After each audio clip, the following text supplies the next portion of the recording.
Pour compléter quand même cet aspect, donc c'est bien un outil où chacun va au moment où il le souhaite, au moment où il veut chercher l'information. Et pour des personnes qui ont besoin d'informations plus concrètes peut-être ou avec une présence, eh ben depuis 2023, donc au niveau de la filière, on anime ce qu'on appelle les rendez-vous du médico-social. Donc tous les lundis, à partir de 18h30, il y a donc 1 heure de présentation du dossier MDPH sur un premier niveau d'information. On pensait que en 2023 on terminerait. Enfin voilà, on ressentait bien qu'il y avait un besoin d'information. Finalement, en 2024, on a continué nos webinaires et en 2025, on les poursuivra parce qu'il y a toujours des demandes finalement qui arrivent. Attends, là tu vas plus vite. L'année dernière, donc on vous avait donné en plus du dossier MDPH. J'espère pas vous mélanger les pinceaux. Je vous le redis, il y a eu depuis l'année dernière un dossier complémentaire MDPH. On n'en a pas parlé dans ce qu'on vous a présenté de l'outil, mais il y a le document complémentaire MDPH, bien évidemment, une information. Donc l'année dernière, on vous a fait, il y a eu un webinaire pour vous présenter l'outil. Et il faut savoir qu'en 2025, il y aura un second webinaire sur la présentation de ce document-là. Mais alors là, c'est pas spécifique Brain Team. C'est un peu Brain Team qui l'organise parce qu'on fait partie du groupe de travail et c'est nous qui avons depuis le début initié cette démarche-là. Mais c'est vraiment avec toutes les filières de santé maladies rares, avec toutes les équipes relais handicap rares et surtout avec la CNSA qui est en gros qui chapeaute toutes les MDPH. Donc là, c'est vraiment un gros webinaire qui sera mis en place au premier trimestre 2025. Qui sera organisé donc en lien avec la CNSA et qui sera aussi prévu pour être en replay, donc accessible à toute maladie rare, tout handicap rare. On n'a pas encore la date. Donc en conclusion, donc les webinaires tous les lundis, donc tous les premiers lundis de chaque mois, il y a la possibilité de s'inscrire aux webinaires médico-sociaux. La petite nouveauté, ce sera qu'on distinguera les personnes qui sont plutôt sur le versant enfant et puis ceux qui sont sur les demandes pour adultes, parce qu'en fait le dossier il est un petit peu différent et pour éviter de perdre du temps et que chacun s'y noie, on fera 2 groupes de travail. Mais ça sera la même chose. Donc le webinaire en 2025 organisé par la CNSA sur le dossier MDPH. Donc la version 2, donc au premier semestre 2025, on pourra dès qu'il sera terminé vous le rendre accessible et vous transmettre le lien qui sera de toute façon en accès libre sur le site de Brain Team. Et puis, comme nouveauté, pour aller plus loin que sur les webinaires du médico-social, on vous proposera, pour ceux qui le souhaitent, des ateliers à distance, en distanciel, qu'on appelle des e-ateliers, pour aider à remplir son dossier MDPH, mais par thématique. Voilà. Ça va... le webinaire, c'est vraiment un premier niveau d'information, prendre conscience un petit peu de tout ce qu'on peut avoir besoin. Et vraiment, ce sera quelque chose de pratico sur les ateliers. Et ça sera mis en place au second semestre 2025. Voilà, on voulait aussi vous parler très rapidement de la fin d'une étude de recherche, enfin, parce qu'elle a commencé en 2019, on est en 2024, donc ça a quand même mis 5 ans. Alors le Covid est passé par là, donc ça nous a un petit peu pénalisé. Mais on avait répondu à un appel à projet et Groupama notamment nous a financé cette étude-là sur une étude sur les compétences des intervenants à domicile auprès des patients atteints de la maladie de Huntington. Et là, c'était focalisé sur le centre de référence d'Angers. Donc l'étude a enfin pris fin en 2024 et il y aura donc toute une campagne de communication sur les résultats. Et donc le 10 décembre 2024, de 14h à 16h, il y aura la restitution des résultats. Donc c'est ouvert au grand public, aux patients, aux familles. Donc c'est une étude effectivement qui a été très focalisée sur la maladie de Huntington, mais les actions qui vont être mises en place, et notamment sur tout ce qui est l'information auprès des intervenants d'aide à domicile, ça sera évidemment ouvert à toutes les pathologies de Brain Team. Donc je vous invite à vous y inscrire si ça vous intéresse. Donc en 2025, effectivement, la priorité pour Brain Team, ça sera vraiment, et on le verra d'ailleurs ça va rejoindre finalement les résultats de l'étude qu'on a eue sur les lieux de vie. Il y a vraiment tout un aspect de sensibilisation des secteurs d'aide à domicile, alors qu'ils sont en difficulté à la fois pour accueillir nos patients, mais aussi déjà c'est un secteur en difficulté déjà où on a du mal à trouver des professionnels.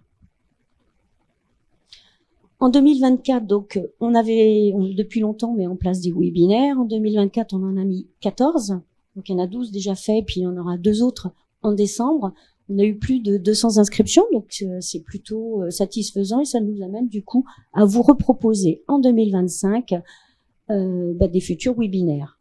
Donc, on les a un petit peu catégorisés. Donc, les thématiques. Donc, s'il y a des thématiques qui vous intéressent en fonction de certaines pathologies, en fonction de certains besoins, n'hésitez pas à m'en faire part, hein, parce qu'en fait, c'est à partir des besoins qu'on construit, nous, les thématiques, et après, on va chercher les experts. Donc, tout ce qui est la partie verte, c'est plutôt lié à l'accueil téléphonique, à la permanence téléphonique qu'on a avec Juris Santé, qui a repéré qu'il y avait beaucoup de questions qui relevaient de l'invalidité, hein, c'est pas le plus simple, secteur général et secteur public. Donc du coup, il y aura encore, on l'avait fait cette année, on pense que l'année prochaine, il y aura encore de la demande sur l'invalidité, donc des informations sur l'invalidité sur le régime général et le régime public.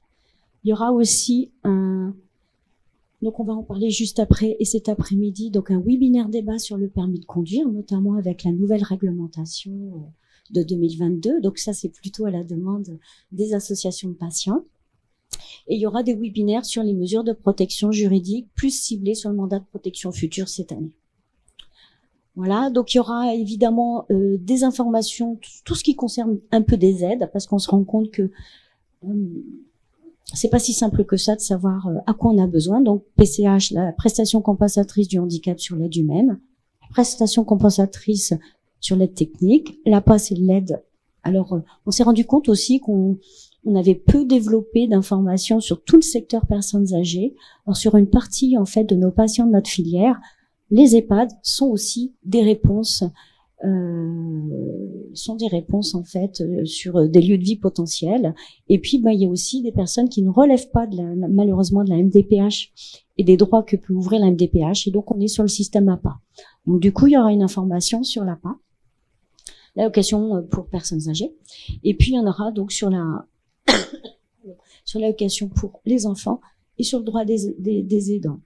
On verra tout à l'heure dans l'étude sur les lieux de répit, évidemment, le souhait des personnes en majorité, c'est plutôt de rester à domicile. De toute façon, aujourd'hui aussi, il n'y a pas beaucoup de places en établissement où les places sont plutôt longues. Donc de toute façon, il y a aussi des situations qui nécessitent des maintiens à domicile.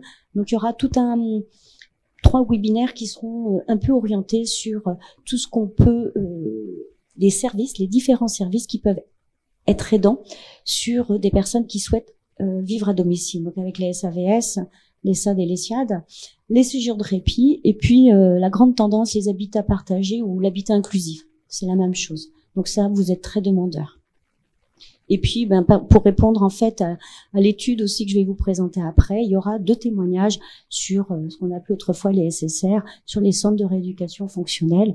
Qu'est-ce que c'est, comment on peut y aller, parce que c'est un autre moyen aussi de vivre, de maintenir en fait des lieux de vie à domicile. Voilà, donc un ensemble de webinaires, donc ça fait un peu plus qu'un par mois. Vous n'êtes pas obligé de vous inscrire à tous. C'est toujours sur le même principe, toujours à 18h30. Les jours peuvent varier en fonction des intervenants. Et le calendrier, on vous le donnera une fois tous les 3 mois. Parce qu'en fait, quand on le redonne trop longtemps à l'avance, il peut y avoir des modifications de date, notamment avec les intervenants. Donc la ligne juridique, elle va continuer parce que elle marche tout le temps. C'est à peu près toujours le même rythme, donc on continue.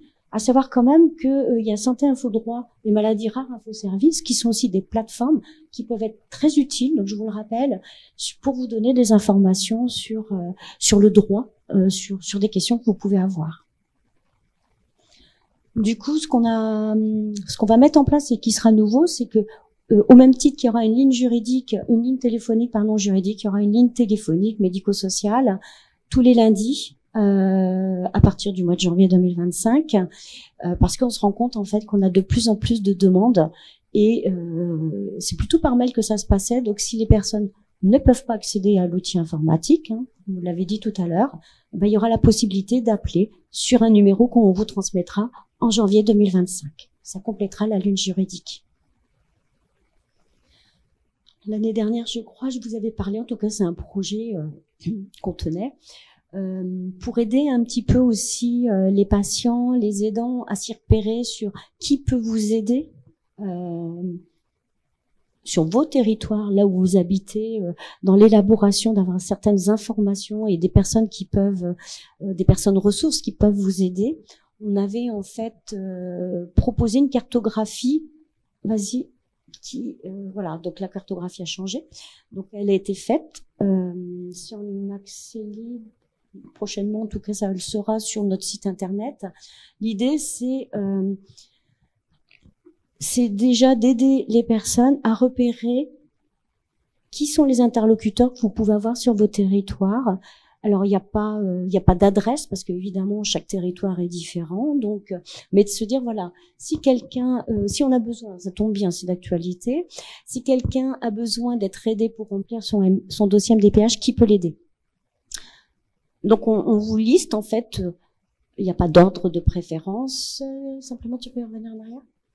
Donc, on vous liste en fait une liste, par exemple là, les services sociaux des centres de référence, les services sociaux des centres hospitaliers, les MDPH qui ont aussi des assistantes sociales, les assistantes sociales de sécurité sociale. Voilà, on vous liste tout et après il y aura un clic. Enfin, vous pourrez sur Internet cliquer et éventuellement avoir la liste des interlocuteurs sur vos territoires.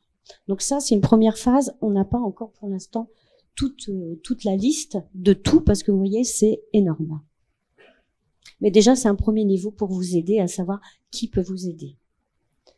Voilà. Et puis pour 2005, donc on continuera toutes les actions que vous connaissez, donc il n'y a pas de souci. Et puis pour 2005, eh ben on va animer à distance des ateliers sur le permis de conduire. Donc ça, je vous en parlerai cet après-midi. Sur le dossier MDPH, ben c'est ce qu'on vous a dit. En plus des rendez-vous du médico-social qui sont vraiment là. Plutôt de l'information qu'on vous donne avec des échanges. Là, on sera vraiment sur le concret, comment remplir le dossier MDPH. On aura aussi la même chose en fin d'année sur l'invalidité sur le travail, parce qu'on a aussi beaucoup de questions sur le dossier de mise en invalidité. Il me reste combien de temps? Oh, ça va? 10 minutes? Ah, c'est bon. Voilà. Et pour conclure, je tenais à remercier en fait toutes les personnes qui nous ont aidés. Donc cette année, donc chaque année, je lance des études. Ça nous permet de voir des actions, repérer aussi un petit peu quels sont vos besoins. Et donc cette année, on a mené une étude sur les lieux de vie où étaient les patients de la filière et les centres de rééducation que vous sollicitiez, parce qu'on avait beaucoup de demandes d'associations de patients qui voulaient savoir quels étaient les centres de rééducation qu'on pouvait solliciter pour en bénéficier. Donc en 2022, on a fait aussi une évaluation, une étude sur le besoin en répit. C'est ça qui a fait qu'on a mis en place beaucoup de webinaires. Et donc cette année, en mai jusqu'en août, vous avez sans doute contribué à cette étude qui était donc sur les lieux de vie et les centres de rééducation utilisés par les personnes de la filière. Donc il y a eu quasiment 300 répondants, donc c'est énorme, c'est bien, c'est même extrêmement bien, parce que c'était sur un délai plutôt très court. Et je vais vous donner les principaux résultats. Donc on a eu tous les grands groupes de pathologies de la filière ont été représentés, c'est-à-dire qu'on a une représentativité des personnes de la filière avec une majorité de paraplésie spastique héréditaire, de la maladie de Huntington, des ataxies de Friedreich et des AMS, qui correspond aujourd'hui effectivement à beaucoup d'actions qu'on mène dans le secteur du médico-social. Donc, globalement, ça ne nous apporte rien, mais il y a autant de femmes que d'hommes qui ont répondu. Voilà. Et plutôt des personnes entre 50 et 60 ans. Et ce qui est intéressant, c'est que c'était vraiment, on avait une grande représentativité de tous les départements de France. Alors, qu'est-ce que ça nous dit, cette étude-là? C'est que ceux qui ont répondu sont extrêmement majoritairement aujourd'hui à domicile. Ils vivent en famille ou seuls. Donc, ça nous a permis déjà, pour ceux qui étaient en établissement, donc pour les 13% restants, de repérer des structures médico-sociales qui accueillent déjà nos patients. Donc là, on aura tout un travail à faire avec ces structures-là. Ce sont donc les personnes qui sont à domicile ou pas, sont plutôt des personnes retraitées ou en invalidité. On en a quand même aussi qui travaillent, donc il ne faudra pas oublier aussi qu'il y a des actions à mener, et notamment sur l'invalidité auprès de ces personnes-là.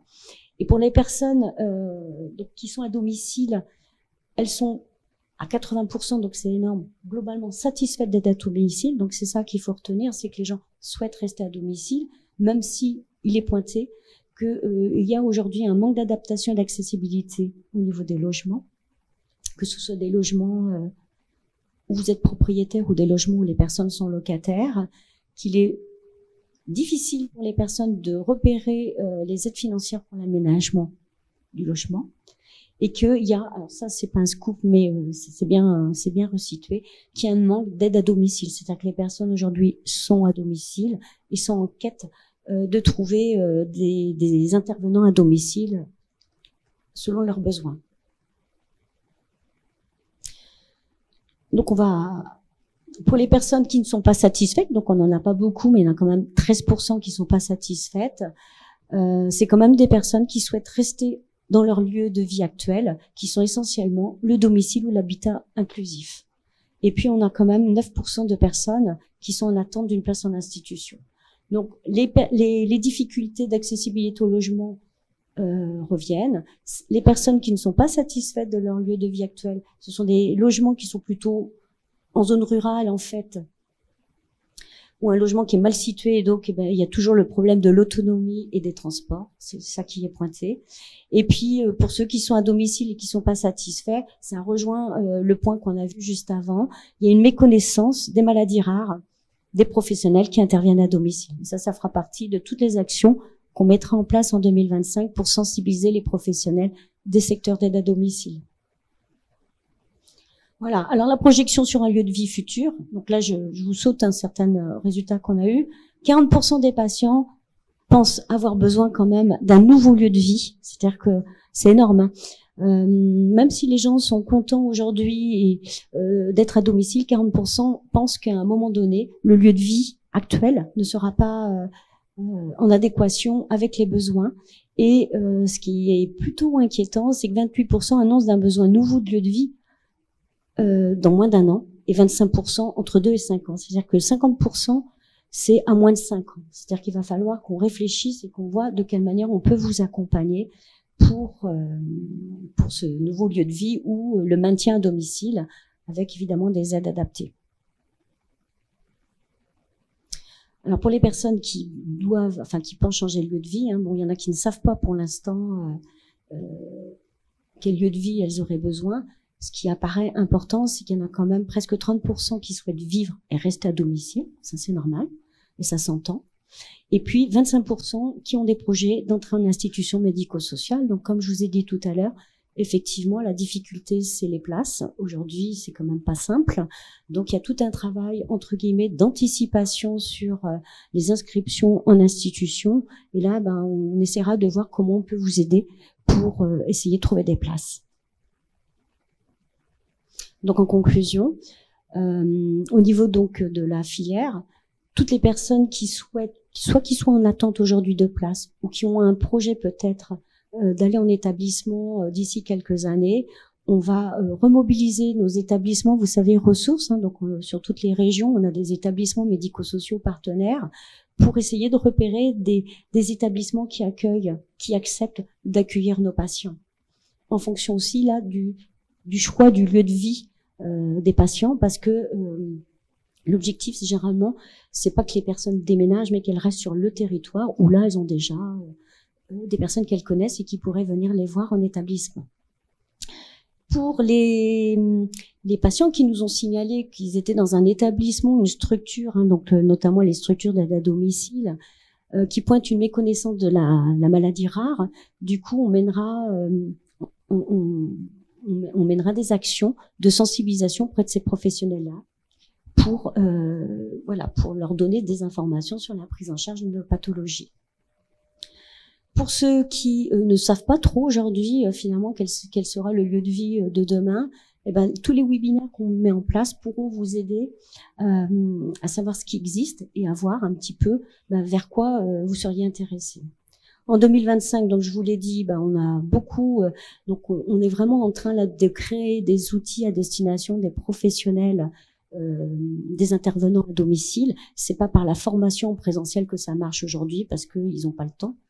Il en manque aujourd'hui. On a passé 4 conventions en fait avec des grandes structures de soutien d'aide à domicile qui vont aussi nous aider à sensibiliser tous leurs professionnels à nos maladies. Donc là, il y a un grand chantier en cours.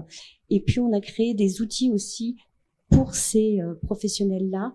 Mais ça, c'est dans la réponse de l'étude sur la maladie de Huntington, qui vont pouvoir permettre aux professionnels de s'auto-former au moment où ils ont le temps et au moment où ils en auront besoin.